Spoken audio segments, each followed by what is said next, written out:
আসসালামু আলাইকুম বন্ধুরা, দেখতেই পারতেছেন এটা হচ্ছে আমাদের কুমিল্লা জেলার তিতাস থানার একটা এলাকাটার নাম হচ্ছে এলাকাটার নাম হলো কি আপনার দড়িকান্দি গ্রাম, তিতাস থানার আওতায় আর কি।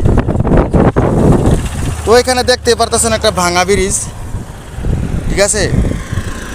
আজ থেকে প্রায় 15 বছর আগে আপনার প্রায় 22 টন মালের সাথে একটা ডিস্ট্রিক্ট পড়ে যায়, মানে আপনার বড় ডিস্ট্রিক্ট গাড়ি পড়ে যায়, যে ওই মাথায় যে উত্তর কর্নারের এই মাথাটায় আপনার 22 টনের সাথে মালের সাথে পড়ে গেছিলো। এরপরে এই সাইডের মাথাটা হলো এই শাহ সিমেন্টের গাড়ি দিয়া প্রায় 32 চাকার গাড়ি গেছিলো